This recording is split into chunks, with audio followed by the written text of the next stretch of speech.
जिज्ञासु मित्रों, बहुत बहुत अभिनंदन है आप सभी का दिव्य सृजन में। प्रत्येक दिवस की भांति आज भी हम यहाँ पर लाइव चर्चा का कार्यक्रम शुरू कर रहे हैं और आज के इस लाइव चर्चा के कार्यक्रम का जो विषय है वह विषय क्या है? योगी का सोना और जागना। जी हाँ, योगी किस प्रकार से सोता है और वह किस प्रकार से जागता है। सोने और जागने का जो अर्थ है वो बदल जाता है। जी हाँ, अध्यात्म में बहुत सारी बातों का अर्थ परिवर्तित हो जाता है। संसार में या सांसारिक गतिविधियों में या सांसारिक प्रक्रियाओं में जो बातें हमें सही लग रही होती हैं वो अध्यात्म में जाकर बदल जाती हैं। उनका स्वरूप बदल जाएगा, परिवर्तित हो जाएगा। इसी प्रकार से और भी कई बातें कही जाती है, जैसे कि ज्योतिष के संदर्भ में भी कहा जाता है कि जो ग्रहों का परिणाम है या जो ग्रहों का व्यवहार है वह आध्यात्म में बदल जाता है, परिवर्तित हो जाता है। अगर आप अपने जीवन में आध्यात्मिकता को अपना लें, जैसे कि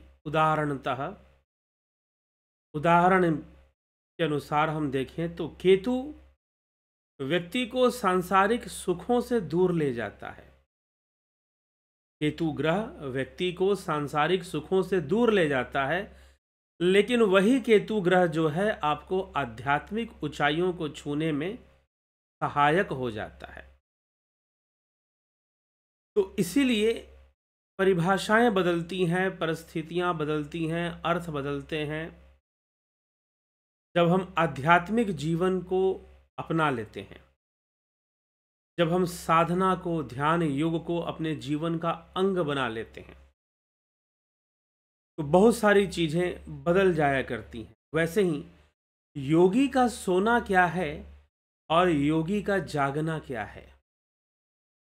वास्तव में सोने का दो अर्थ है। एक सोना है जो हम शरीर का नींद सोते हैं हम, जहां पर हमारी इंद्रियां सो जाती हैं, और एक सोना है माया की नींद में, शरीर के नींद में नहीं बल्कि माया के नींद में एक सोना है। तो भगवान श्री कृष्ण श्रीमद् भगवद गीता में स्थित प्रज्ञ व्यक्ति के, स्थित प्रज्ञ महापुरुष के लक्षण बता रहे हैं और उसी के अंतर्गत स्थित प्रज्ञ व्यक्ति, महापुरुष या योगी, उसका सोने और जागने से क्या संबंध है उसको समझाने का प्रयास आगे श्री कृष्ण करते हैं। तो क्या कहते हैं हम उस पर जरूर थोड़ा विचार आज कर लेते हैं। तो भगवान श्री कृष्ण 69वें श्लोक में श्रीमद् भगवद गीता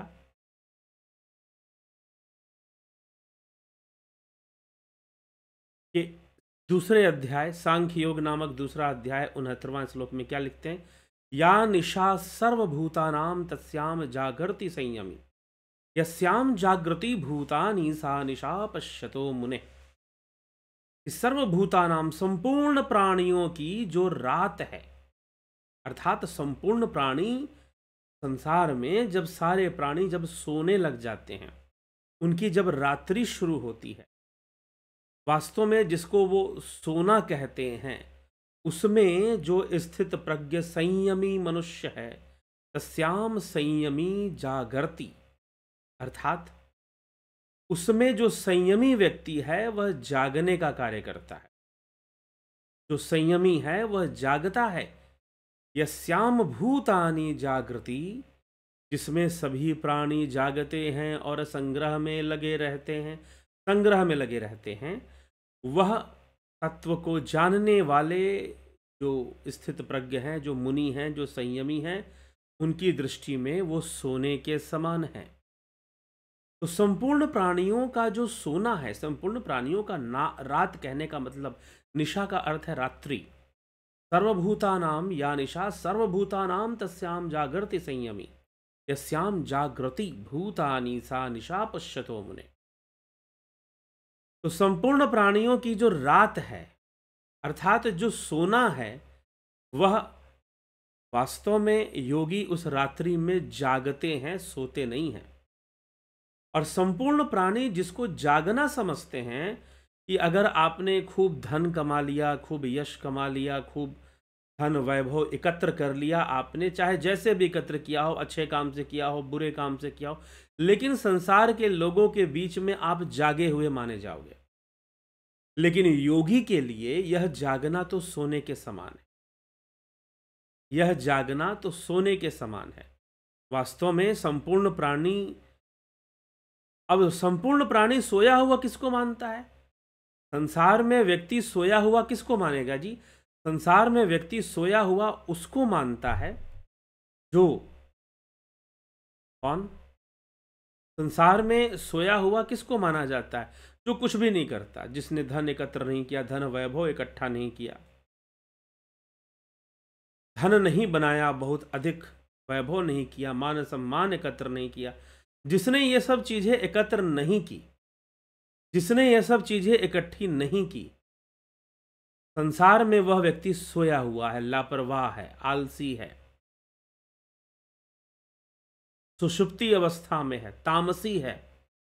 सोया हुआ जिसने यह सब नहीं इकट्ठा किया, धन वैभव को एकत्र नहीं किया, संतति नहीं बनाई, परिवार नहीं बसाया और बहुत मान सम्मान एकत्र नहीं किया, तो संसार में वह व्यक्ति क्या है? संसारी व्यक्ति के लिए, संसारी प्राणियों के लिए, जो संसार में लिप्त रहते हैं, उनके लिए ऐसा व्यक्ति क्या है? सोया हुआ व्यक्ति है। वह अभी भी सो रहा है, जागा नहीं है, ऐसा संसार वाले मानेंगे। लेकिन जो मनुष्य योग कर रहा है, योगी के लिए जागने के समान है, सोया हुआ नहीं है। वास्तव में जो योग नहीं कर रहे हैं, योगी के लिए वो सभी सोए हुए हैं। जो मात्र धन वैभव ही जानना चाहते हैं, जो मात्र धन वैभव ही एकत्र करना चाहते हैं, या धन वैभव या वृत्ति संपन्न ज्ञान को ही प्राप्त करना चाहते हैं, इंद्रियों से जो ज्ञान प्राप्त होता है मात्र उसी को जानना चाहते हैं या उसी को प्राप्त करना चाहते हैं, तो वह सब सोए हुए हैं। और जागा हुआ वह योगी है जो तत्व ज्ञान से संपन्न है, तत्व ज्ञान के मार्ग पर चल रहा है, ब्रह्म ज्ञान के मार्ग पर चल रहा है, जो मार्गी है, ब्रह्म मार्गी है, वह व्यक्ति जागा हुआ है। योग की परिभाषा के अनुसार वह व्यक्ति जागा हुआ है। लेकिन जो मात्र अपने शरीर, अपने स्वार्थ, अपने ऐन्द्रिक सुखों और धन वैभव को एकत्र करने मात्र तक ही जो सीमित है, वह व्यक्ति योगियों के लिए सोया हुआ है। भले वो संसार में जागा हुआ माना जाए, संसार के लोग उसकी बड़ी प्रशंसा करें कि इसने खूब धन वैभव एकत्र कर लिया, बड़ा सफल आदमी हो गया, लेकिन अगर उसने योग नहीं किया, योग मार्ग पर नहीं चल पाया, तो निश्चय ही वह सोया हुआ व्यक्ति, माया की निद्रा में सोया है, कर्म की निद्रा में सोया है, तीन गुणों की निद्रा में सोया हुआ है। ऐसा व्यक्ति सुषुप्ति अवस्था में माना जाएगा, सोया हुआ माना जाएगा। लेकिन जो ज्ञान के मार्ग पर चल रहा है, आगे बढ़ रहा है, उसे हम जागा हुआ मानेंगे, उसे हम जागृत अवस्था में मानेंगे। तो हमें यह विचार करना होगा, इस तथ्य को समझना होगा, और यही भगवान श्री कृष्ण यहाँ पे कह रहे हैं कि या निशा सर्वभूतानाम तस्याम जागृति संयमी, यस्याम जागृति भूतानि सा निशा पश्यतो मुनेः, सा निशा पश्यतो मुनेः। तो सोया हुआ कौन है, जागा हुआ कौन है, योगी के लिए कौन सोया हुआ है और योगी के लिए कौन जागा हुआ है? बस इसी विषय पर श्री कृष्ण चर्चा कर रहे हैं कि कौन सोया है और कौन जागा है। वास्तव में किसको सोया हुआ माना जाए और किसको जागा हुआ माना जाए? तो जागृत कौन है, विवेक से कौन काम ले रहा है, और सोया हुआ कौन है, जो स्वार्थ के वशीभूत, अहंकार के वशीभूत, मोह के वशीभूत लगा हुआ है अपने जीवन में, तो उसको हम सोया हुआ ही मानेंगे। अब वैसे तो रावण जागा हुआ व्यक्ति था, उसने धन वैभव सब तो इकट्ठा कर ही लिया था, लेकिन योगियों की नज़र में, ऋषि मुनियों की नज़र में वह सोया हुआ व्यक्ति था, वह जागा हुआ व्यक्ति नहीं था। वैसे देखा जाए तो सांसारिक दृष्टिकोण से दुर्योधन बड़ा ही जागृत है, क्योंकि वो खूब धन वैभव इकट्ठा करना चाहता है, अपने स्वार्थ की संपूर्ण पूर्ति करना चाहता है। लेकिन सच पूछो तो दुर्योधन सोया हुआ है, अर्जुन जागा हुआ है, पांडव जगे हुए हैं, क्योंकि वो कृष्ण के साथ हैं और कृष्ण के बताए हुए मार्ग पर हैं, ज्ञान के मार्ग पर, अध्यात्म के मार्ग पर हैं। लेकिन दूसरी तरफ दुर्योधन, धृतराष्ट्र मात्र धन वैभव और संपदा, भूमि, राज्य एकत्र करना चाहते हैं और उसके लिए अपनी बुद्धि लगा रहे हैं, युद्ध भी लड़ रहे हैं। तो सांसारिक दृष्टिकोण से वो जागे हुए हैं, लेकिन आध्यात्मिक दृष्टिकोण से वो सोए हुए हैं। दुर्योधन और कौरव पक्ष के जितने भी योद्धा हैं, दुशासन आदि, धृतराष्ट्र आदि, सब के सब सुषुप्ति अवस्था सोए हुए हैं, सबके सब जागे हुए नहीं है, जागा हुआ है। तो अर्जुन जाग रहा है गीता के ज्ञान से, अर्जुन जाग रहा है। तो वास्तव में जागना किसे कहते हैं और सोना किसे कहते हैं? जब आप अत्यधिक माया में लिप्त रहेंगे तो फिर उसे सोना ही कहा जाएगा, माया की निद्रा में आप सो रहे हैं।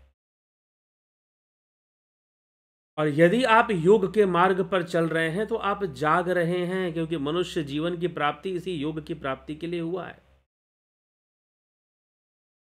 नहीं तो आहार निद्रा भय मैथुन तो सभी जीव कर ही लेते हैं। आहार निद्रा भय मैथुनम च समानमेत पशुभि नरमान धर्मो हि तेषाम अधिको विशेषु धर्मेन हीन पशुभि समाना। जो धर्म से हीन है वह निश्चय ही पशु है। तो धर्मवान होकर व्यक्ति को कर्म करना चाहिए, ज्ञान के मार्ग पर चलना चाहिए। तो यही विषय, योगी का सोना क्या है, योगी का जागना क्या है। वास्तव में संसार के लिए जो जागृत अवस्था है वह योगी के लिए सोने के समान है, अर्थात सुषुप्ति के समान है।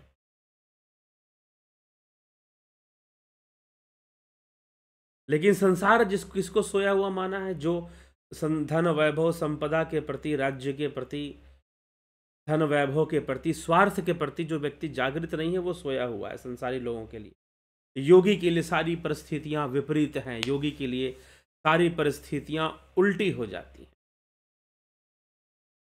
बस यही महत्वपूर्ण विषय है कि योगी के लिए सारी परिस्थितियां बदल जाती हैं, योगी के लिए सारी परिस्थितियां उल्टी हो जाती हैं। तो इसलिए आध्यात्मिक जीवन जो है वह थोड़ा सा विपरीत होकर चलता है। किसके विपरीत होकर चलता है? सांसारिक जीवन के। सब मामले में विपरीत है ऐसा नहीं है, लेकिन फिर भी ज़्यादातर मामलों में आध्यात्मिक जीवन विपरीत है। इसलिए ज्योतिष में कहते हैं कि आध्यात्मिक जीवन को जब आप अपना लेते हैं तो ग्रहों की चाल भी बदल जाती है, ग्रह अलग परिणाम देना शुरू करेंगे, अलग ढंग से परिणामित करेंगे। यह भी देखने को प्राप्त हो। इसीलिए जीवन बदल जाता है, प्रभाव बदल जाते हैं। इसीलिए कई ग्रहों के उपाय के लिए आपको साधना करने के लिए कहा जाता है, मंत्र जाप करने के लिए कहा जाता है, कर्मों को सही करने के लिए कहा जाता है कि आप निश्चय ही लाभ उठाएंगे, लेकिन अपने कर्मों को तो सही कर लीजिए, अपने कर्मों को तो उत्कृष्ट कर लीजिए। तो जो भी ग्रह आपके बिगड़ रहे हैं वो भी अच्छा फल आपको देंगे, प्रदान करेंगे। यह सारी बातें, यह सारे विचार आपको करने हैं।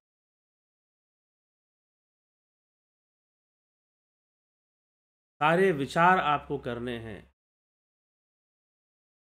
बहुत गहराई से समझना है। तो भगवान कृष्ण यहाँ पर विशेष रूप से सोने और जागने की चर्चा कर रहे हैं कि वास्तव में जागना क्या है। जो भीतर से जागा हुआ है, जो सचेत है अपने अंतःकरण के प्रति, मन, बुद्धि, चित्त, अहंकार, इनके प्रति जो सचेत है, और जो इनके प्रति सचेत नहीं है उस क्या होगा? मनो अनुगामी हो जाएगा, इंद्रियों का अनुगामी मन बन जाएगा, और इंद्रियों का अनुगामी मन बनने से बुद्धि का हरण हो जाएगा, जो पीछे हमने सुना है। तो जो सो रहे हैं, जो इस संसार रूपी निद्रा में, माया रूपी निद्रा में, या निशा सर्वभूता नाम, जो सभी भूतों के लिए जो निशा है, रात्रि है, जो उस रात्रि में सोए जा रहे हैं, भला उनको जागा हुआ कैसे कहा जाए? वो माया रूपी निद्रा में, माया रूपी निशा में सो रहे हैं। उनकी समस्या यही है कि वो माया रूपी निशा में विश्राम कर रहे हैं, माया रूपी निशा में सो रहे हैं। लेकिन जागने का उपाय होना चाहिए, वह साधना से होगा, आत्मज्ञान ध्यान योग से होगा।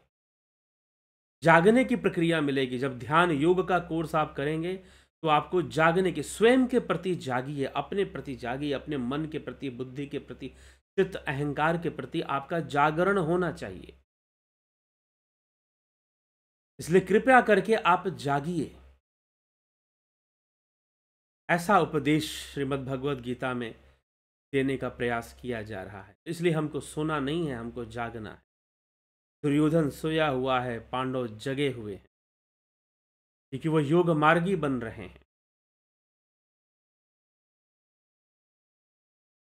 सचेत होना जरूरी है, स्वयं के प्रति सचेत होना, मात्र बाहरी वस्तुओं के प्रति नहीं, बाहरी व्यवहार के प्रति, स्वयं के प्रति, स्वयं के मन बुद्धि चित्त अहंकार के प्रति सचेत होना, कॉन्शियस होना अति आवश्यक है।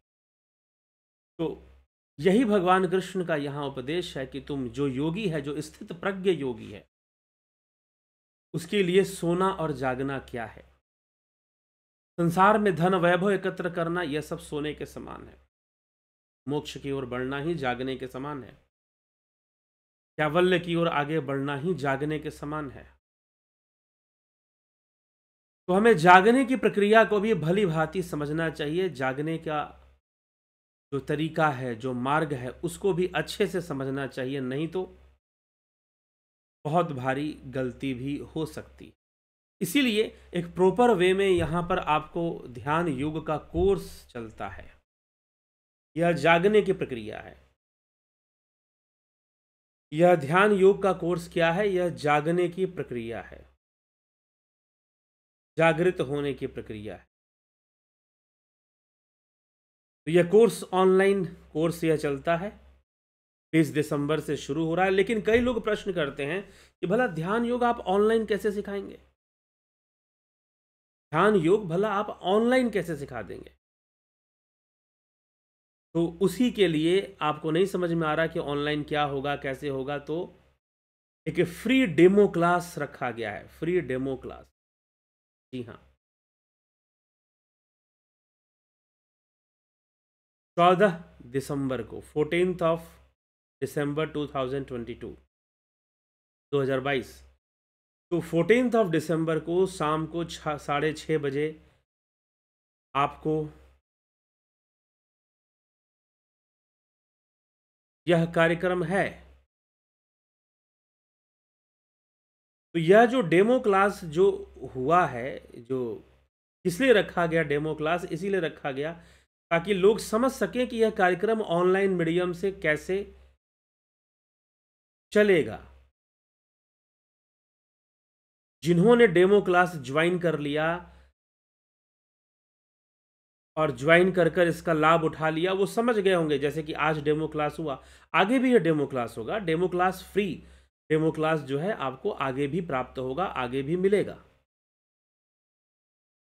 तो जिन्होंने इस फ्री डेमो क्लास को समझा है कि यह ऑनलाइन क्लास कैसे चलेगा, तो निश्चय ही इसको ज्वाइन कर कर इस कार्यक्रम का भली भांति आप लाभ उठाइए।